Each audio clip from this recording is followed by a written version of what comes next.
September 8, 2024 அன்று வெளிவந்துள்ள சொல்வனம் இலக்கிய இதழ் 326 எழுத்தாளர் வசந்தி முனீஸ் எழுதியுள்ள புளிய மரத்தாள் என்னும் சிறுகதை. ஒலிவடிவம் சரஸ்வதி தியாகராஜன், பாஸ்டன். வீட்டில் யாரு என்று கதவை தட்டினான் வெளியூர்கார விழலை ஒருவன். கதவோரம் கட்டிலில் கிடந்த வெள்ளச்சி கிழவி, பானுமதி, யாரோ கதவை தட்ட சத்தம் கேக்குது, யாருன்னு பாருமா என்றாள். கதவை திறந்த பானுமதி வெளியே நின்றவனிடம், யாரு தம்பி நீ, என்ன வேணும் என்றாள். அக்கா, எனக்கு ஊரு ராதாபுரம் பக்கம் காக்கரை, அடுத்த வாரம் எங்க அண்ணனுக்கு கல்யாணம். இங்க பூரணம்மாள் வீடு எங்க இருக்கு, அவங்களுக்கு பத்திரிக்கை கொடுக்கணும் என்றான். தம்பி, என்ன பேரு சொன்னீங்க? வாசல் படியில் நின்று கதவை பிடித்தபடி கேட்டாள். பூரணம்மாள் என்று கல்யாண பத்திரிகையை அவளிடம் காட்டினான். தம்பி, எனக்கு தெரிஞ்ச அப்படி யாரும் இங்க இல்லையே. ஆமா, உங்க அப்பா எடையங்குளம்னு தான் சொன்னாரு. ஆமாக்கா, உன்னங்குளத்திலிருந்து வடக்க 3 கிலோமீட்டர் உள்ள போனா எடையங்குளம். அந்த ஊர் பஸ் ஸ்டாண்டை விட்டுனாப்புல ஒரு தெரு போகும். அந்த தெரு முடிகிற இடத்துல ஒரு முப்பிடாதி அம்மன் கோயில் இருக்கும். அந்த கோயில் பக்கத்தில் இருக்கிற வீட்டுக்காரங்க கிட்ட கேடு, சொல்லுவாங்கன்னு எங்க அப்பா சொன்னாரு. அது இந்த கோயில் தானக்கா என்று தன் வலப்பக்கம் இருந்த முப்பிடாதி அம்மன் கோயிலை காட்டினான் அவன். ஊர் அடையாளத்தை கரெக்டா சொன்னவர். அப்படியே அந்த பூரணம்மா நெட்டையா குட்டையா கருப்பா சோப்பான்னு அங்க அடையாளத்தையும் சொல்லியிருந்தாருன்னா கண்டுபிடிக்க சுலபமாக இருந்திருக்கும். ஊர் பேரு தான் காக்கரைனா அட்ரஸையும் கால்வாசி சொன்னா எப்படி கண்டுபிடிக்கிறது? தம்பி, கொஞ்சம் இரு, இந்த வாரேன். என்னை எதிர் வீட்டு திண்ணையில் அமர்ந்து பீடி சுற்றி கொண்டிருந்த ராணியை நோக்கி போனாள். ஏட்டி ராணி, நம்ம தெருவில் பூரணம்மான்னு யாருட்டி? என்னது, புட்டுக்காரம்மாவா? இவ ஒரு செவிட்டு முண்டம், எல்லாத்துக்கும் பசியில்தான் செவி அடைக்கும். இவளுக்கு தின்னே செவி அடைச்சு போச்சு. எப்பவும் பார்த்தாலும் திங்கிறத பற்றி யோசிக்கிற உனக்கெல்லாம் ராணின்னு பேர் வச்சிருக்க கூடாது, பன்னின்னு தான் பேர் வச்சிருக்கணும் என்று அவளை 4 ஏசி விட்டு பக்கத்தில் ப்ரெஷர் கழுவி கொண்டிருந்த நயினாரை நோக்கி ஓடினாள். ஓடி வந்த பானுமதியை பார்த்து, என்ன மைனி, ஏதோ பிரச்சனையா, ஆஸ்பத்திரிக்கு போகணுமா என்றான். பேதியில் போறவனே, வாயில கொல்லிக்கட்டைய வைக்க எதுக்கெடுத்தாலும் ஆஸ்பத்திரின்னு அபசகுணமா பேசிக்கிட்டு இப்படி சொல்லியே என்னை சீக்காளி ஆக்கி சீக்கிரமா சாவடிச்சிடுவ போல. கோபப்படாத மைனி, நீ ஓடி வந்ததை என்னமோ ஏதோன்னு நினைச்சு கேட்டுட்டேன். அதுக்கு போய் ஒரு குழந்தைன்னு கூட பார்க்காம சரவடி வெடிச்ச மாதிரி சடச்சடன்னு என்னவெல்லாம் பேசிவிட்ட என்றான் நயினார். சரி, அதை விட்டு தள்ளு. நம்ம தெருவில் பூரணம்மான்னா யாரு? பூரணம்மாவா? நயினார் நிமிர்ந்து குனிந்து யோசித்து விரல்களால் நெற்றியை அழுத்தி வருடியபடி, எங்க பாட்டி பேரு பொன்னம்மா என்று இழுத்து கொண்டிருந்தான். ஆமா, உங்க பாட்டி பேரு பொன்னம்மா. அவளை விட்டுட்டு பழக்கடைக்காரியோடு ஓடுன உங்க தாத்தா பேரு மாரிமுத்து. இந்த கதையெல்லாம் எங்களுக்கும் தெரியும். உனக்கு பூரணம்மாவை தெரியுமா தெரியாதா? பானுமதி சொன்னதை கேட்டு நயினாருடன் சேர்ந்து ப்ரெஷரை கழுவி கொண்டிருந்த பொடியன் வாயு பிரிவதைப் போல வாய் மூடி சிரித்தான். என்னல இழிப்பு, வாயை மூடிட்டு ஒழுங்கா வண்டியை கழுவு, இல்லைன்னா இந்த மாசம் உனக்கு சம்பளம் கட்டு. பொடியனிடம் பொங்கினார் நயினார். வண்டியை கழுவித்துக்கு பதிலாக 4 சின்ன பிள்ளைகளுக்கு குண்டியை கழுவி விட்டுருந்தா கூட இந்நேரம் கொழுத்த பணக்காரனாக இருப்பேன். தர்றது 500 ரூபா. வா, அதையும் மாசம் கரெக்டா கொடுக்காம தவணை முறையில் கொடுத்துட்டு பேச்ச பாரு, பேச்ச. என்னடா முணங்குற? ஒன்றுமில்லண்ணே, நம்ம வண்டி கன் கண்டிஷனாக இருக்குன்னு சொன்னேன். நயினாரு, நான் கேட்டதுக்கு பதில் சொல்லாம நீ என்னப்பா சின்ன பையன் கூட விளையாடிட்டு இருக்க? என்னது விளையாடிட்டு இருக்கனா? காலங்காத்தால வந்து சும்மா கழுப்பேற்றிக்கிட்டு எனக்கு ஒரு அம்மாவையும் தெரியாது, நீ இடத்த காலி பண்ணு முதல்ல என்றான் கோபமாக நயினார். உங்ககிட்ட போய் கேட்டேன் பாரு, நான் ஒரு பொச கேட்டவ என்று புலம்பிக் கொண்டே இன்னும் பல பேரிடம் கேட்டு பார்த்தால் யாருக்குமே தெரியாததால் கடுப்புடனும் களைப்புடனும் வீடு திரும்பினாள் பானுமதி. அக்கா, அவங்க வீடு தெரிஞ்சுதா இல்லையா என்றான் பத்திரிகை கொண்டு வந்தவன். இரு தம்பி, கேட்டு கேட்டு தொண்டை தண்ணி வத்தி போச்சு, கொஞ்சம் தண்ணி குடிச்சிட்டு வாரேன். தண்ணீர் குடித்து கொண்டிருந்தவளை பார்த்து, பானுமதி, எங்கே போன இவ்வளவு நேரமா என்றாள் வெள்ளச்சி கிழவி. எம்மா, இந்த வெளியில நிற்கலாம் இந்த தம்பி, பூர்ணமாங்கிற பேருக்கு கல்யாண பத்திரிக்கை கொண்டு வந்திருக்கு. ஆனால் அது யாருன்னு எனக்கும் தெரியல, இங்கே யாருக்கும் தெரியல என்றாள். என்ன பேரு சொன்ன? பூரணம்மாள் என்று வெள்ளச்சி கிழவி காதில் வேத கோயில் மணியாய் கத்தினாள் பானுமதி. அடைச்சி, இந்த ஊரில் பிறந்து வளர்ந்து 4 பிள்ளைய வேற பெத்தாச்சு, இன்னும் உனக்கு பூர்ணமாள தெரியலன்னா ஒன்னாதான் என்னத்தை சொல்ல. தலையில் அடித்து கொண்டாள் வெள்ளச்சி கிழவி. சரி தாயி, யாருன்னு சீக்கிரம் சொல்லித்தொல, எனக்கு தலையே வெடிச்சிடும் போல் இருக்கு. நான் ரஞ்சிதான், ஞானமணி, ஆழ்வாரு, பேச்சி, பூரணம்மாளாம் ஒரு பற்ற. மற்ற 3 பேரும் வெளியூரில் வாக்கப்பட்டு போனாளுவ.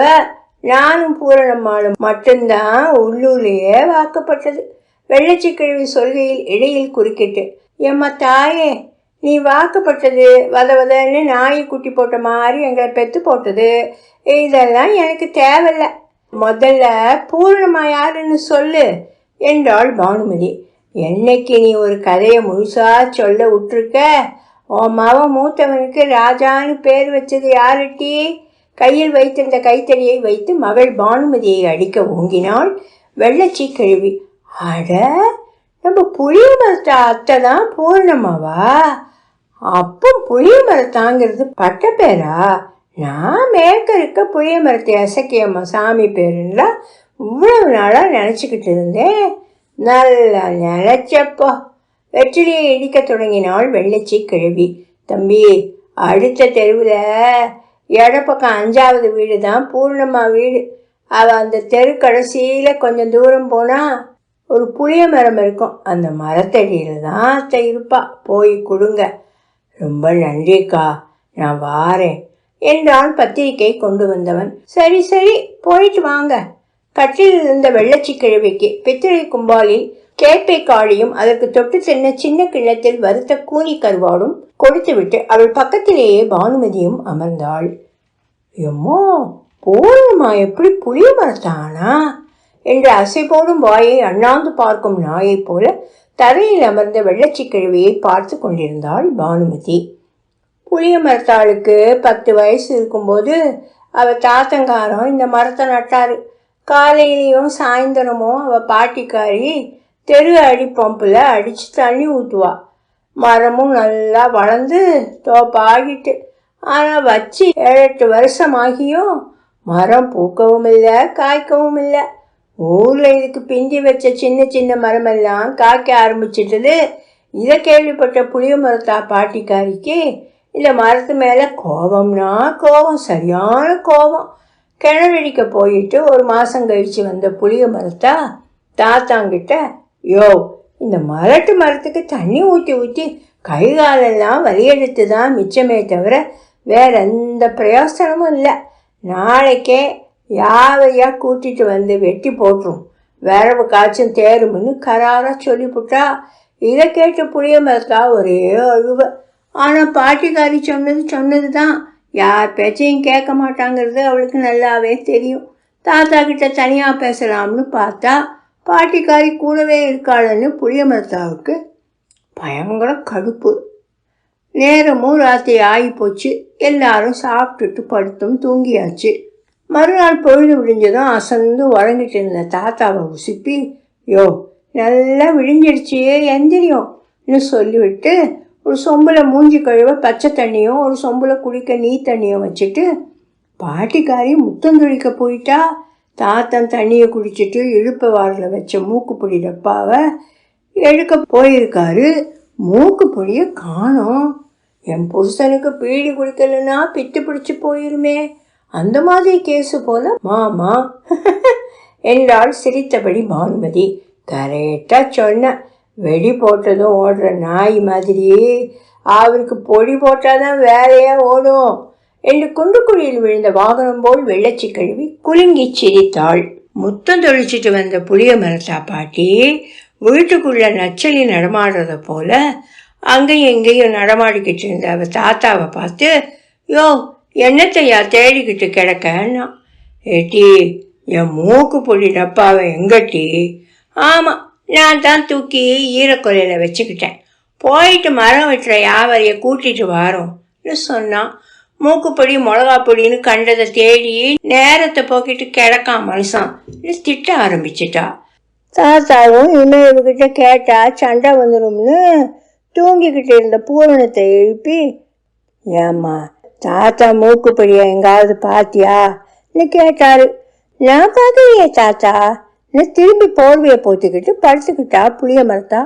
புளிய மரத்தால உசுப்புறத பார்த்துட்டு இருந்த அவ பாட்டிக்காரி, யோ கடை திறந்ததை நான் பொடி வாங்கி வைக்கிறேன், நல்லா இருப்பி போயிட்டு வாரோம்னு கோபத்துல கத்துனா. அவ தாத்தாக்காரரும் வியாபாரிய பார்க்க சைக்கிளை எடுத்து மெல்ல உருட்ட ஆரம்பிச்சாரு. உள்ள தூங்குற மாதிரி நடிச்சிட்டு கிடந்த புளிய மரத்தா சைக்கிள் எடுக்கிற சத்தம் கேட்டு பின்வாசல் வழியா ஓடினான். ஓடி வந்து இவளை பார்த்து, எம்மாடி உன் பாட்டிக்காரி ஏதாவது வாங்கிட்டு வர சொன்னாளா என்றார். இவன் இல்லைன்னு தலையாட்டிட்டா. உனக்கு எதுவும் வேணுமான்னு கேட்டிருக்காரு, அதுக்கும் தலையாட்டிட்டா. பின்ன எதுக்கு இப்படி மூச்சரிக்க ஓடி வந்த சொல்லு. தாத்தா நான் ஒன்று சொன்னா கேட்பியா? நீ சொல்லி என்னைக்கு நான் கேட்காம இருந்திருக்கேன்? எதை உனக்கு வாங்கி கொடுக்காம இருந்திருக்கேன்? என்ன வேணும் சொல்லு தங்கம். நம்ம புளிய மரத்தை வெட்ட வேணாம் தாத்தா, கண்கலங்க கெஞ்சினாள் புளிய மரத்தாள். காய்க்காத மரத்துக்கு தண்ணி ஊற்றி என்ன பிரயோசனம் தாயி? நீ கூட எத்தனையோ கிணறு வெட்டியிருக்க, எல்லா கிணத்துலையுமா தண்ணி வந்திருக்கு. ஆனால் தண்ணி வராத கிணறெல்லாம் மழை காலத்தில் தண்ணி நம்பி வெட்டினவங்களுக்கு பயன்படுதலா? அது மாதிரி நம்ம மரத்துக்கும் ஒரு காலம் வரும், அப்போ கண்டிப்பாக அது பூ பூக்கும், காய் காய்க்கும். நீ வேணா பாரு. அது இல்லாமல் நம்ம மரத்தில் எவ்வளவு காக்கா குருவிங்க கூடு கட்டி வாழுது. மத்தியான வெயிலுக்கு எத்தனை ஆடு மாடுவ களப்பாரி விட்டு போகுது. நாங்கள்லாம் அதில் தான் ஊஞ்ச கட்டி விளையாடுறோம், அந்த மரத்தடியில் தான் சோறு பொங்கி விளையாடுறோம். அப்புறம் அங்கே தான் கிளியாந்தட்டு, நொண்டி, பல்லாங்குழி, கண்ணாமூச்சி எல்லாம் விளையாடுறோம். அந்த மரத்தை வெட்டிட்டோன்னா நாங்களாம் எங்கே போய் விளையாடுறது தாத்தா? என கண்ணை கசக்கினாள் புளிய மரத்தாள். இப்போ என்ன, உனக்கு மரத்தை வெட்டக்கூடாது அப்படித்தானே? இதுக்கு போய் கண்ணை கசக்கிக்கிட்டு இருக்கிற இந்த அப்படி முதல்ல கண்ணத்தோட என்று தன் தோளில் கிடந்த துண்டை எடுத்து கொடுத்தார். கண்ணீரை துடைத்து விட்டு, சத்தியமா வெட்ட மாட்டல்ல தாத்தா என்றாள். நம்ம முப்புடாதி அம்மா மேல சத்தியமா வெட்ட மாட்டேன் என்று நாணல் தண்ணீரை தொடுவது போல் பேத்தியின் பிஞ்சு கையில் அவளை வலிக்காதவாறு காய்ப்பு பிடித்த தன் கையால் சத்தியம் செய்தார் தாத்தா. பாட்டி கேட்டா என்ன சொல்லுவ என்றாள் புளிய மரத்தாள். ஏதாவது ஒரு கதையை சொல்லுவேன். சரி சரி கண்ணை மூடி கையை நீட்டு தாத்தா என்றாள். எதுக்கு? மரத்தை நீ வெட்டாததால உனக்கு ஒரு பரிசு தர போறேன், சீக்கிரம் கண்ணை மூடேன் அவசரப்படுத்தினாள். கண்ணை மூடி கையை நீட்டியவரின் கையில் தன் கையில் ஒழித்து வைத்திருந்ததை வைத்தாள் புளிய மரத்தாள். கண்ணை திறந்து பார்த்த தாத்தா, எம்மாடி இதை வீடு ஊரா தேடி தேடி மண்டையே காஞ்சி போச்சு. ஆமா, இது எங்கே கிடந்தது? எங்கேயும் கிடக்கல, நான் தான் ராத்திரி நீ தூங்கின பிறகு எடுத்து ஒழிச்சு வச்சேன். என்னத்துக்கு ஒழிச்சு வச்ச? பின்ன இந்த மூக்குப்பொடி டப்பாவை நான் ஒழிச்சு வைக்கலன்னா இந்நேரம் மூக்குப்பொடியை போட்டுக்கிட்டு மொசல் மாதிரி ஓடி போய் வியாபாரியை கூட்டிட்டு வந்து இதுக்குள்ள என் மரத்தை வெட்டி போட்டிருப்ப கோபமாக சொன்னாள் புளிய மரத்தாள். கல்லாளி பழ காரியம் சாதிக்கிறதுல நீ உன் அம்மா பாட்டிக்காரியெல்லாம் மிஞ்சிட்ட என்று மெல்லமாய் புளிய மரத்தாள் காதை பிடித்து திருகி கோலத்துக்கு புள்ளி வைப்பது போல் செல்லமாய் அவள் தலையில் ஒரு குட்டு வைத்தார். தாத்தா போயிட்டு சீக்கிரமா வந்துடாத, கொஞ்சம் நேரம் கழிச்சே வா, அப்போதான் பாட்டி நம்புவா. சரி சரி அதையெல்லாம் நான் பார்த்துக்கிறேன், நீ முதல்ல போய் சாப்பிடு, பாட்டி தேடுவா என்றார். மரத்தை காப்பாற்றிய மகிழ்ச்சியில் மடையில் இருந்த வாய்க்காலிற்கு பாய்ந்தோடும் நீரை போல சலசலவென சிரித்து கொண்டு வீட்டை நோக்கி ஓடினாள் புளிய மரத்தாள். என்னாச்சுடி, கோட்டிக்காரி மாதிரி தனியா சிரிச்சிட்டு வார? ஒன்றும் இல்லை பாட்டி. சரி, போய் கஞ்சி குடிச்சிட்டு இந்த குட்டியை உடங்காட்டுக்குள்ள பத்தி விடு. அது உடம்பு 2 நெத்த கித்த பிறக்கட்டும். சரி பாட்டி இது சொல்லிவிட்டு ஆட்டுக்குட்டிகளை மேய்ச்சலுக்கு விட்டுவிட்டு வீட்டு திண்ணையில் தன் தாத்தாவின் வருகைக்காக காத்திருந்தாள் புளிய மரத்தாள். புளிய மரத்தாளின் பாட்டி தொழுவினை சுத்தம் செய்து கொண்டு, போன மனுஷனை இன்னும் என்ன ஆளை காணோம் என்று புலம்பிக் கொண்டிருந்தாள். பொழுது விடிய போன அவ தாத்தா பொழுது உச்சிக்கு வரும்போதுதான் வீட்டுக்கு வந்தாரு. வந்து திண்ணையில் உட்கார்ந்தவர்கிட்ட, என்ன தாத்தா கதையை தயார் பண்ணிட்டல்ல, பாட்டியை கூப்பிடவா என்றாள். கூப்பிடு கூப்பிடு என்றார். புளிய மரத்தா கொண்டப்புறா கணக்கா கொண்டை ஆட்டிக்கிட்டு சந்தோஷத்துல துள்ளிக்கிட்டு, பாட்டியோ தாத்தா வந்துடுச்சு சொன்னதும், நீர் வியாபாரிய பார்க்க போனீரா இல்லை கிணறு வெட்ட போனீரா? இன்னா கிடக்கிற ஆரம்பூண்டாங்குளத்துக்கு போயிட்டு வர இவ்வளவு நேரமா உமக்கு? நான் ஏட்டே, நம்ம வியாபாரி நாங்குநேரி பக்கம் மரம் வெட்ட போயிருக்காராம். வர்றதுக்கு 10 நாள் ஆகுமா. அவர் வீட்டம்மா சொல்லிச்சு. அதான் உன்னங்குளம் சிங்கநேரின்னு எல்லா ஊரையும் சுற்றி அடிச்சிட்டு வாரேன், ஓர் வியாபாரியும் சிக்கலை என்று களைப்படைந்தவர் போல் கணக்கச்சிதமாக நடித்தார். இந்த திருநெல்வேலி சில்லாவில் ஆளை வெட்டணும்னா வெண்டி பயிலுவ வண்டி வண்டியாக கிடப்பானுவ, மரம் வெட்டத்தான் உயிர் மயிராண்டியும் இல்லை. புளிய மரத்தாளின் பாட்டி சரித்து கொண்டாள். புளிய மரத்தாவை பார்த்து அவ தாத்தா கண் சாடை காட்டிக்கிட்டு கமுக்கமா சிரிச்சுக்கிட்டே, சரி விடு, நீ போயிட்டு குட்டிகளுக்கு 2 புல்லு கில்லு பறிச்சிட்டு வா, நான் போயிட்டு கருத்த கடாவு காயடிக்க ராமையா கோனாரை கூட்டிட்டு வாரேன். சைக்கிளை எடுத்துட்டு கிளம்பிட்டாரு. பூரணம்மா, வீட்டை திறந்து இருந்து போட்டுட்டு வெளியே போயிடாதடி, அப்புறம் எய்த்த வீட்டு கிட்ட நாய் வந்து எல்லா சோத்தையும் நக்கிட்டு போயிட போகுதுன்னு சொல்லிட்டு அவளும் வயக்காட்டை பார்த்து கிளம்பிட்டா. தாத்தாவும் பாட்டியும் கிளம்புனதுக்கு அப்புறம் ஓடி போய் புளிய மரத்தை கட்டி பிடிச்சிக்கிட்டு, நீ என்ன உங்கள் பாட்டிக்கிட்ட இருந்து 2 வாரம்தான் காப்பாற்றிருக்க, அதுக்கப்புறம் என்னை எப்படியும் வெட்டிடுவாங்கன்னு கவலைப்படுதியா? நானும் எங்கள் தாத்தாவும் அப்படிலாம் நடக்க விடமாட்டோம். அதனால நீ பயப்படாமல் சந்தோஷமாக இரு, சரியா? நீ புளிய மரத்துக்கிட்ட சொன்னாலாம். அதை கேட்டு புளிய மரமும் சரின்னு தலையாட்டிச்சான். புளிய மரம் தலையாட்டிச்சா? யார்கிட்ட காது குத்துற என்றாள் பானுமதி. ஏட்டி, என்கிட்ட அவ சொன்னதை தான் உங்ககிட்ட நான் சொன்னேன். இலை அசைஞ்சா தலை அசைச்சிதிம்பா, காத்தில்லாத நேரத்தில் மரம் கல் மாதிரி நிற்கும்போது கோபத்தில் இருக்குன்னு சொல்லுவா. ஆமாம், 2 வாரம் கழித்து மரத்தை வெட்டாமல் இருக்கு. தாத்தனும் பேத்தியும் வேற என்ன கதை சொன்னாங்க? அந்த கதை பெரிய கதைவோ. வயக்காட்டுக்கு போன அவள் பாட்டிக்காரி புல்லரிச்சுக்கிட்டு இருக்கும்போது வரப்பு அவளுக்கு முன்னாடி 4-5 தள்ளி வாழைத்தடை மாதிரின்னு ஒன்று கிடந்திருக்கு. இவ புல்லரிச்சுக்கிட்டு அதை நெருங்க அது அங்கேயும் இங்கேயுமா நெளிஞ்சிருக்கு. இவன் என்னடா ஒரு மாதிரி நெளியுதுன்னு சந்தேகப்பட்டு கையில் இருந்த பன்னர் வாழை எடுத்து எட்டி நின்று அது மேலே வீசியிருக்கா. அருவா அது தலையில் போய் நங்குன்னு விழுந்ததும் ஒரு சோளவு அகலத்துக்கு படத்தை எடுத்துக்கிட்டு இவளை விரட்டுன்னு விரட்டியிருக்கு. இவ பாம்பு பாம்புன்னு கத்தி கூப்பாடு போட்டுக்கிட்டு பின்னால் பாம்பை பார்த்துக்கிட்டே ஓடுனவ முன்னால் கிடந்த பள்ளத்தில் பொத்துன்னு விழுந்துட்டா. ஐயோ, கிழவிய பாம்பு கொத்தி கித்தி புட்டா. பானுமதி பாம்பு படம் விரித்தது போல் கண்களை விரித்து வெள்ளச்சி கிழவியிடம் கேட்டாள். இல்லை, அதுக்குள்ளே கிழவி அலறல் சத்தம் கேட்டு அக்கம் பக்கம் வேலை பார்த்த ஆம்பளை ஆளுவ ஓடி வந்து காப்பாற்றிட்டாங்க. அன்னைக்கு புளிய மரத்தா பாட்டி பொழைச்சதே மறுபழப்பு தான். ஆனால் பள்ளத்தில் விழுந்ததில் கிழவிக்கு பிட்டி தான் நவுண்டு போச்சு. எம்மா, பிட்டி நவுண்டா நடக்க முடியாதே, உட்காரவே முடியாது. இதில் எங்கே கூடி நடக்க? புளிய மரத்தா தாத்தா வாரம் சக்கடா வண்டியில் பெண்டாட்டியை தூக்கி போட்டுக்கிட்டு தெருக்க இருக்கிற கொசவங்குளத்தில் தேரி ராசான்னு ஒரு வைத்தியங்கிட்ட கொண்டு போய் வைத்தியம் பார்த்துட்டு வருவார். கிழவி எழுந்து நடக்கவே 6-7 மாதம் ஆகிட்டு. அது வரைக்கும் கிழவி கிழையில தான் கிடந்தா. ஆம்பளை கிழையில கிடந்தா பொம்பளை அருவறுப்பு பார்க்காம எல்லாம் செஞ்சு ஆளை எப்படியும் தேத்தி போடுவா.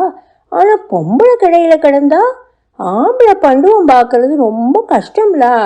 நீ சொல்கிறது சரிதான். ஆனால் அவர் கடுகளவும் கஷ்டப்படாமல் புளிய மரத்தா பார்த்துக்கிட்டா.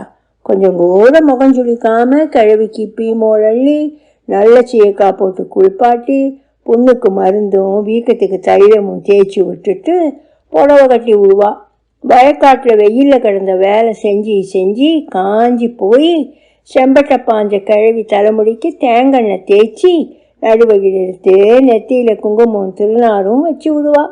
கிழவியை பார்த்தா யாரும் கடையில் கிடக்கிறவன்னு சொல்ல முடியாது. நல்லா கழுறு மாதிரி இருந்தா. வெயிலில் கிடந்து கழுத்து போன கிழவி உடம்பு புளிய மரத்தா கவனிப்பில் சும்மா பப்பாளி பழம் மாதிரி பொதுக்குன்னு ஆகிப்போச்சு. கிழவனுக்கு நரைச்ச மீரை விரைச்சி போய் நின்று இருக்குன்னா எப்படி இருந்திருப்பாருன்னு நீயே புரிஞ்சுக்கோட. சி போமா, ஒரு வயசாளின்னு கூட பார்க்காம எப்படி சொல்கிறா பாரு. பானுமதி வெட்கப்பட்டு தலை குனிந்தாள். ஏட்டி, நான் என்ன பொய்யா சொல்கிறேன்? ஒரு நாள் எப்பயும் போல கிழவியை சீவி சிங்காரிச்சு சோத்தையும் கொடுத்து கட்டிலில் படுக்க வச்சுட்டு புளிய மரத்தா பின்வாசலில் உட்காந்து ஆட்டுக்குட்டிக்கு வாழைப்பூ நறுக்கிட்டு இருந்திருக்கா. கிழவிக்கு தைலம் வாங்கிட்டு வந்த அவள் தாத்தான் தைலத்தை கட்டிலுக்கிட்ட வைக்க போயிருக்காரு. அப்போ தூக்கத்தில் இருந்த கிழவியை பார்த்துட்டு சொக்கி போய், சரி தூங்கத்தானே செய்கிறா, ஒரு முத்தத்தை போட்டுடலாம்னு மூஞ்சியை பக்கத்தில் கொண்டு போயிருக்காரு. மூக்கு பொடி நெடி அடித்து கிழவியை அச்சின்னு தும்மிக்கிட்டு அலறி அடித்து எந்திரிச்சு பார்த்துருக்கா. கிழவன் கட்டில் பக்கத்தில் நின்றுக்கிட்டு ஈன்னு பல்லடிச்சிருக்காரு.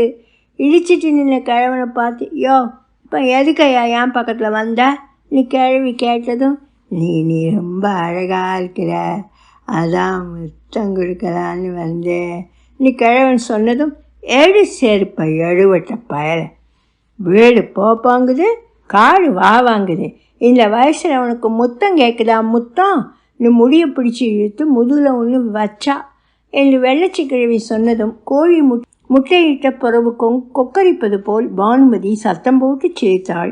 ஆனால் இன்னைக்கு பெத்த பிள்ளைகளே தாய் தகப்பன அனாதியாகவும் 5க்கு 10 கையேந்தவும் அரைச்சான் வயிற்றுக்கு கஞ்சி ஊற்றாம பட்டினியாக சாப விடுற காலத்தில் அந்த பாட்டிக்காரிய பெத்த தாயை போல பார்த்துருக்கானா, உண்மையிலேயே அவதாம்மா தெய்வம் என்று பானுமதி சொன்னதும், நீ சொன்ன மாதிரியே அவள் தாத்தனும் பாட்டியும் அவளை அப்படித்தான் பார்த்தாங்க. அதுக்கப்புறம் அவள் பேச்சுக்கு அவங்க 2 பேரும் மறு பேச்சே பேசினது கிடையாது. அதே போல் அவள் மனசுக்கு பிடிச்சதை செய்யும்போது குறுக்க நின்னதும் கிடையாது. அதனால் அவளுக்கு பிடிச்ச புளிய மரத்துக்கு பயப்படாமல் பாசத்தோடு தண்ணி ஊற்றி வளர்க்க ஆரம்பித்தா. எப்படியும் புளிய மரத்தை பூக்க வச்சிடணும்னு மற்ற விளையாட்டெல்லாம் விளையாடாமல் ஒரு கடம் தண்ணி எடுத்து ஒரு பூ பூத்தாச்சு விளையாட்டை விளையாடிக்கிட்டே நாங்கள்லாம் ஆளுக்கு ஒரு குடத்தை எடுத்துக்கிட்டு தினமும் காலையிலையும் சாயந்தரமும் மரத்துக்கு தண்ணி ஊற்றணும். தண்ணி ஊற்றிக்கிட்டு புளிய மரத்துக்கிட்ட, ஒரு குடத்துக்கு ஒரு பூவாலும் நீ பூக்க வேணாம், மொத்த குடத்துக்கும் சேர்த்து ஒத்த பூ பூத்தா போதும்னு கெஞ்சினோம். முப்புடாதிக்கிட்ட, அம்மா தாயே எப்படியாவது ஒரு பூவாவது பூக்க வச்சிருன்னு வேண்டிக்கிட்டோம். உங்கள் வேண்டுதலை ஆத்தா நிறைவேற்றினாளா இல்லையா? எங்கே நிறைவேற்றினா? வேதனையும் சோதனையும் தான் கொடுத்தா. என்னம்மா சொல்கிற நீ? ஆமாட்டி, அந்த வருஷம் மழையே இல்லை, அதனால பங்குனியில் தண்ணிக்கு பெரும்பாடுபட்டோம். சித்திரை வைகாசி எல்லாம் கோடைன்னா கோடை, சரியான கோடை. ஏதோ வானத்திலிருந்து நெருப்பள்ளி கொட்டின மாதிரி வெயில் அடிச்சுது. அனலையும் வெக்கையும் தாங்க முடியாமல் ஆடு மாடெல்லாம் அங்கங்கே சுருண்டிழுந்து செத்து கிடந்துச்சு. கடல் மாதிரி வத்தாத கிணறு கூட காப்பிடி தண்ணி இல்லாமல் வறண்டு போச்சு. குளங்குட்டையெல்லாம் கொக்கு நாரை எலும்பு கூடு தான் நிரம்பி கிடந்துச்சு. நெட்டப்பனையெல்லாம் மொட்டைப்பனையாக மாறிப்போச்சு. எந்த ஆடைக்கும் கோடைக்கும் அசலாத உடமரத்தில் கூட வெறும் முள் மட்டும்தான் இருந்துச்சு. சூடு பிடிச்சா ஒன்றுக்கு சொட்டு போடுற மாதிரி தான் அடிப்பம்பில் தண்ணியும் சொட்டுச்சு. அப்படி ஒரு தண்ணி பஞ்சத்துலேயும் எப்படிம்மா புளிய மரத்தா இந்த புளிய மரத்தை காப்பாத்துனா? அடிப்பம்பில் ஒரு குடம் தண்ணிக்கே ஊர் சனம் உசுரை கொடுத்துட்டு இருக்கும்போது புளிய மரத்தா சளைக்காமல் காற்று கடந்து வலிக்க அடித்து 2 குடம் தண்ணி எடுப்பா. ஒரு குடத்தை வீட்டில் சோறு கறி பொங்கவும் குடிக்கவும் வச்சுக்குவா. ஒரு குடத்தை புளிய மரத்துக்கு ஊற்றுவா. அத்தா பெரிய மரத்துக்கு அந்த ஒரு குடம் தண்ணி பத்தாதனால கொஞ்சம் கொஞ்சமாக மரத்து இலையெல்லாம் பழுக்க ஆரம்பிச்சிச்சு. புளிய மரத்தாவுக்கு மரம் பட்டுருமோன்னு பயமாகி போச்சு. அவள் தாத்தனுக்கும் பாட்டிக்கும் பேத்தி படுற பாட்டை பார்த்து மனசு உடைஞ்சு போச்சு. அந்த பாவி மழை என்னைக்கு தான் பெஞ்சுது? அவங்க கஷ்டப்பாடெல்லாம் எப்பந்தான் தீர்ந்தது?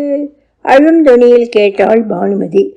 ஆடி ஆவணி போய் புரட்டாசி பிறந்ததும் ஒரு பொட்டு மழை பெய்யாததால் ஊர் சனம் பூரா தெக்க நீர் வாசமுள்ள இடமான அம்பாசமுத்திரம் சேர்மாதேவி பக்கம் பஞ்சம் பழைக்க போயிட்டாங்க.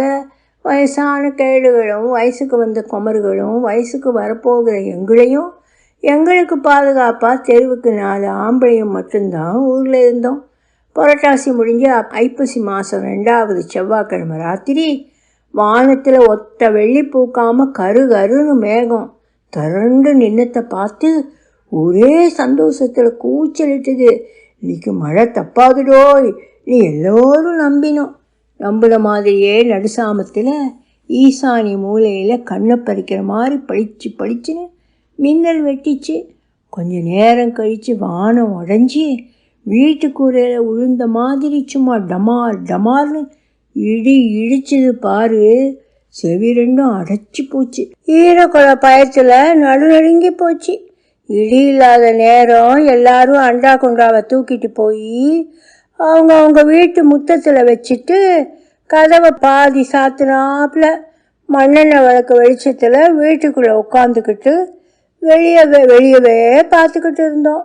ஆனால் புளிய மரத்தா என்ன பண்ணுனா தெரியுமா? அத்தை என்ன பண்ணியிருப்பா? நெல் அவிக்கிற கொப்பரையவ தூக்கிட்டு வந்து வச்சிருப்பா. அப்படித்தானே? மோர இடி சத்தத்தை கேட்டு கண்ணத்தை பிடிச்சி இழுங்கின குழந்த மாதிரி ஊரே பயந்து போய் கிடக்க இவ தைரியமாக அந்த சாமத்திலையும் மண்ணு வெட்டி எடுத்துட்டு போய் மரத்தை சுற்றி பெரிய பண்ணையாக பிடிச்சி வச்சா. எம்மாடி, அந்த நேரத்தில் பேய்க்கு தான் அவன் பயப்படலை, ஆளை கறிக்கட்டை ஆக்குற அந்த இடிக்குமா பயப்படலை? உசுரை விட அப்படி என்னதான் புடுங்கின பாசமோ அந்த மரத்து மேலே. கோபப்பட்டாள் பானுமதி. என்ன பாசமா? இந்த கேள்வியை என்கிட்ட கேட்ட மாதிரி அவகிட்ட கேட்டில்லன்னு வையி, உன் வாயை கிழிச்சிருப்பா, நாக்கெடுத்து நாய்க்கு போட்டிருப்பா. நமக்கெல்லாம் உடம்புக்குள்ளே தான் உசுறு இருக்கு, அவளுக்கு உசுறு வெளியில் நிற்கிற அந்த புளிய மரம்தான். அப்புறம் எதுக்கு அவள் உடம்பை பற்றி கவலைப்பட போகிறா? ஆனால் இப்படி ஒரு பாசக்காரிய இந்த ஊர் உலகத்தில் எங்கேயும் பார்க்க முடியாதும்மா. அன்னைக்கு அந்த பாசக்காரிக்காக மேகம் உருகி சாமி கொடி அழைப்புக்கு கொட்டு அடிக்கிற மாதிரி சும்மா கணங்குன்னு மழை கொட்டுன்னு கொட்டிச்சு. நம்ம முத்தத்திலேயே முற்றளவு தண்ணி கிடந்துச்சுன்னா பார்த்துக்கோயேன். அந்த அப்பியலுக்கு பிடிச்ச மழை காத்திய வரைக்கும் வாரம் தவறாமல் ஒரு மழை வந்து நல்ல வெளுன்னு வெளுத்ததுனால சுடுகாடாக கிடந்த ஊர் பூக்காடாக மாறிப்போச்சு. பாலையாக கிடந்த ஊர் பச்சை பசேல்னு சோலையாக ஆகிப்போச்சு. குளம் தண்ணி மேவி மறுகால் விழுந்து வயக்காடெல்லாம் நத்தையும் நல்லா கொழுத்து போய் கிடந்துச்சு. பஞ்சம் பிழைக்க போன மக்கள் எல்லாம் ஊருக்கு திரும்பி வந்து சந்தோஷமாக பருவம் பண்ணாங்க. மாறுகளில் குளிருனா குளிர், கடுங்குளிர். தை பிறந்தா வழி பிறக்கும்னு சொல்வாங்களா? ஆமாம், கண்டிப்பாக பிறக்கும்ல. அரிசி புடைத்தபடி சொன்னாள் பானுமதி. எல்லாத்துக்கும் நல்ல வழி பிறந்த மாதிரி புளிய மரத்தாளுக்கும் ஒரு வழியாக நல்ல வழி பிறந்துடுச்சு. பாட புளிய மரத்தா மரம் பூத்துடுச்சாம? ஆமாட்டி, மாறுகழி பனி மடத்தரமாக அடித்ததுனால ஊரே அன்னைக்கு ஒரே புகமூட்டமாக இருந்தது. எப்பையும் போல் எந்திரிச்சதும் மரத்தை பார்க்க போனவ குய்யா முய்யான்னு கத்திக்கிட்டு வானத்துக்கும் மூவிக்கும் எகிரி குதிச்சு வீட்டை பார்த்து ஓடி போய் தாத்தோ சீக்கிரம் வான்னு தொழுவில் நின்று வர கூட்டியாந்து பாட்டியை தூக்குனான். அவர் எதுக்கு தாய் அவளை இப்போ தூக்க சொல்கிறன்னு கேட்டார். நீ முதல்ல தூக்குன்னு கிழவிய குண்டு கட்டா தூக்கிட்டு 2 பேரும் புளிய மரத்தை பார்த்து போனாங்க. கிழவி கால் வலியில் ஆத்தாடி அம்மாடின்னு கத்துறதை பார்த்து தெருவில் இருந்தவங்க என்னாச்சோ ஏதாச்சோன்னு பதையடிச்சு பின்னாடி ஓடுனாங்க. நாங்களும் சத்தம் கேட்டு என்னன்னு போய் பார்த்தோம். தாத்தனும் பேத்தியும் சேர்ந்து கிழவிய உசுரோட புளிய மரத்தடியில் புதைச்சிட்டாங்களா? அடி பாவி, யாரை பார்த்து என்ன சொல்லுற? அவைய 2 பேரும் அப்படியாப்பட்ட ஆளுங்க கிடையாது. சும்மா சொன்னேன் தாயே. அதுக்குள்ளே நீ ஆவேசப்படாமல் நடந்ததை சொல்லு. ஏட்டி, குத்திருட்டில் மினுக்கட்டாம்பூச்சி கணக்கா உச்சி கொப்பில் பூத்திருந்த 1-2 பூ அந்த பனிமூட்டத்தில் பளிச்சுன்னு தெரிஞ்சது. அதை தாத்தனுக்கும் பாட்டிக்கும் காட்டி என் மரம் பூத்திடுச்சின்னு சந்தோஷத்தில் திங்கு திங்குன்னு பூமி அதிர குதிச்சா. கிழவன் கையில் இருந்த கிழவி கண்ணை சுருக்கி கையை நெத்தியில் வச்சு கூந்து பூவை பார்த்துட்டு சந்தோஷத்தில் அவளும் படக்குன்னு காலை 2 தரையில் ஊனிட்டா. அன்னைக்கு முப்புடாதியாம நேரில் பார்த்தது போல் தெரிச்சனம் பூரா புளிய மரத்தாவை பார்த்தது. பூக்காத மரத்தை பூக்க வச்ச பூரணம்மாவை 8 திசைக்கும் கேட்கும் வேட்டி சத்தம் மாதிரி ஊரே அவளை புளிய மரத்தான்னு ஒட்டுக்கா கத்தி சொல்லியது. பட்ட பேர் வச்சு கூப்பிட்டா எல்லாத்துக்கும் கோபந்தான் வரும். ஆனால் புளிய மரத்தாவுக்கு ஏதோ படித்து பட்டம் வாங்கினது போல் சந்தோஷத்தில் மிதந்தா. பெருமை தாங்காமல் வெக்கப்பட்டா. பின்ன அடிபட்டு கிடப்பவனை ஆஸ்பத்திரிக்கு தூக்கிட்டு போனாதானே டாக்டர் வைத்தியம் பார்த்து அவன் சில காப்பாற்ற முடியும். அந்த மாதிரி என்னதான் மழை பெஞ்சு மரம் பூத்தாலும் அவ்வளவு தண்ணி பஞ்சத்திலும் அழுக்காமல் சளக்காமல் மனசை தளர விடாமல் மாங்குன்னு தண்ணி ஊற்றி அந்த மரத்துக்கு உசுறு கொடுத்தவ அவதானே. அவளுக்கு சந்தோஷமும் பெருமையும் இருக்கத்தானே செய்யும். அன்றைக்கி ராத்திரி பூரா மரம் பூத்ததை நினச்சி மனசு நிறைஞ்சி படுத்தவ. மறுநாள் காலையில் எந்திரிச்சு கிழவிக்கு காப்பி தண்ணியை கொடுத்துட்டு திரும்பும்போது கிழவி பார்த்துக்கிட்டா. கிழவி என்னத்தை பார்த்தா? பின்னாடி பாவாடையில் பட்டிருந்த கரையத்தான். எம்மோ, இதென்ன ஆச்சரியம்! புளிய மரம் பூத்த மறுநாள் புளிய மரத்தை அத்தையும் வயசுக்கு வந்துட்டாளா? ஆமாட்டி, கிழவி தூங்கிட்டு இருந்த கிழவனை எழுப்பி, யோ நம்ம பேத்தி பெரிய மனுஷி ஆயிட்டான்னு சொன்னதும் கிழவன் கும்பாட்டக்காரி தலையில் கும்பம் வச்சு சுற்றுற மாதிரி சந்தோஷத்தில் கிழவி அலேக்க தூக்கி 5-6 சுற்றினார். யோ, நல்லா இருப்ப, தலை கிருங்கிருங்க இறக்கி விடும். இப்போ தான் கால் கொஞ்சம் பரவாயில்ல, மறுபடி கீழே போட்டு மண்டையை உடைச்சிடாதையும் நீ கிழவி கெஞ்சிறதை பார்த்து புளிய மரத்தாளுக்கு சிரிப்பானி தாங்க முடியல. கிழவன் சுற்றுறதை நிப்பாட்டிட்டு கிழவியை பூ போல கீழே இறக்கி கட்டிலில் உட்கார வச்சாரு. கிழவிக்கு சாராயம் குடித்த மாதிரி ஒரே கிறக்கமாக இருந்தது. புளிய மரத்தா ஓடி போய் கொடுக்க தண்ணி கோரி கொடுத்தா தண்ணியை மடக்குன்னு குடிச்சிட்டு, என்னாட்டி சிரிப்பு, போய் தொழுவில் உட்காரு, தலைக்கு தண்ணி ஊற்றுற வரைக்கும் வீட்டுள்ள வரக்கூடாதுன்னு புளிய மரத்தாக்கிட்ட சொல்லிவிட்டு, யோ சுப்பையா நாடார் கடையில் போயிட்டு நல்லெண்ணெய் வாங்கிட்டு வரோம், அங்கே அவனை பார்த்தேன் இவனை பார்த்தேன்னு வெட்டி பேச்சு பேசி நேரத்தை வீணாக்காமல் வெரசாக வீடு வந்து சேரணும், புரிஞ்சுதா? நீ கிழவனை விரட்டனா மரம் பூக்கணும்னு இவ காத்திருந்தாளா, இல்லை இவ பூக்கணும்னு மரம் காத்திருச்சான்னு ஊருசனம் அதிசயமாக பேசிய புளிய மரத்தாளை பார்க்க போனேன் எங்களை பார்த்து, அடியே நீங்களாம் எப்போ குத்த வைக்க போகிறீங்க டீன்னு கேட்டா. அதுக்கு நாங்கள் கால் வலிக்கும்போது குத்த வைப்போம்னு சொன்னோம். பாப்பும் கால் வலிச்சு உட்காரியதா இல்லை கவுட்டில் வலிச்சு உட்காரியதான்னு நானும் பார்க்கத்தானே போகிறேன் நீ கிழவி சொன்னதும் நாங்கள்லாம் வெக்கப்பட்டுக்கிட்டே தொழுவுக்கு போனோம். அங்கே புளிய மரத்தான் நாட்டுக்கோழி முட்டையை உடைச்சி பச்சையாக குடிச்சிட்டு இருந்தா. எனக்கும் கொலன்னு இருக்கிற வெள்ளைக்கருவை எடுத்து நாக்குள்ளே வச்சா. எனக்கு காமெட்டிக்கிட்ட ஒரு மாதிரி வந்துடுச்சு. அப்புறம் ஒரு கிளாஸ் நிறைய நல்லெண்ணெயை குடித்தா.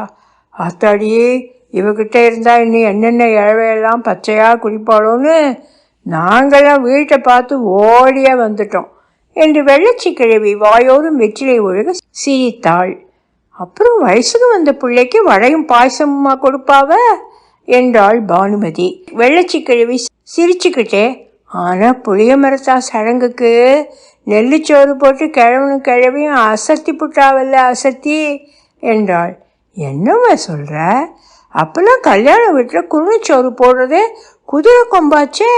பானுமதி திறந்த வாயை மூடாமல் திகைத்து போய் நின்றாள். கேப்பையும் சோளமாவையும் தின்னுக்கிட்டு கிடந்த சனங்க நெல்லுச்சோறுன்னா சொல்லவா செய்யணும்? ஆம்பளையெல்லாம் தொண்டை வரைக்கும் கிதங்க தின்னுட்டு திண்ணையிலையும் முத்தத்திலையும் கொரட்டை விட்டு உறங்கிக்கிட்டு கிடந்தாவ. பொம்பளையெல்லாம் சாப்பிட்டுட்டு சட்டி சட்டியாக சோறு குழம்பு அவியக்கறி எல்லாம் எடுத்துகிட்டு வந்து ஒரு வாரசூட வச்சு தின்னாவ. அந்த மாதிரி சாப்பாட்டை நான் இன்னைய வரைக்கும் எங்கேயுமே சாப்பிட்டதே கிடையாது. அவ்வளோ ருசி என்று எச்சில் முழுங்கினாள் வெள்ளச்சிக்கிழவி. வெள்ளச்சிக்கிழவி புளியமரத்தாவின் கதையை சொல்லி முடித்ததும் பானுமதிக்கு புளியமரத்தாளை பார்க்கணும் போல் இருந்தது. அம்மோ, அத்தைய ஓரட்டு பார்த்துட்டு வந்துருந்தேன் என்னை வெள்ளச்சிக்கிழவியிடம் சொல்லிவிட்டு புளியமரத்தை நோக்கி நடந்தாள். அங்கு புளியங்குச்சியை எடுத்து கொள்ளைய கடிச்ச பயிறுவிழா. இனிமே எவனாவது புளிய மரத்தில் கையை வச்சியே கொஞ்சம் மணியை அறுத்து போடுவேன் அறுத்து என்று சிறுவர்களை விரட்டி கொண்டிருந்தாள் புளிய மரத்தாள். அதை ஓரமாய் நின்று ரசித்து புளியம்பூவை போல் சிரித்து கொண்டிருந்தாள் பானுமதி. ஒலிவடிவம் சரஸ்வதி தியாகராஜன், பாஸ்டன். எழுத்தாளர் வசந்தி முனீஸ். சிறு அறிமுகம். முனீஸ்வரர் பெருமாள் என்ற இயற்பெயருடைய எழுத்தாளர் வசந்தி முனீஸுக்கு திருநெல்வேலி மாவட்டத்தில் உள்ள தெய்வநாயகப்பேரி சொந்த கிராமம். முதல் கதை சிறுகதை தொகுப்பில் இவரது ரெக்கார்ட் டான்ஸ் சிறுகதையும் ஒன்று. இதுவே இவரின் முதல் சிறுகதை.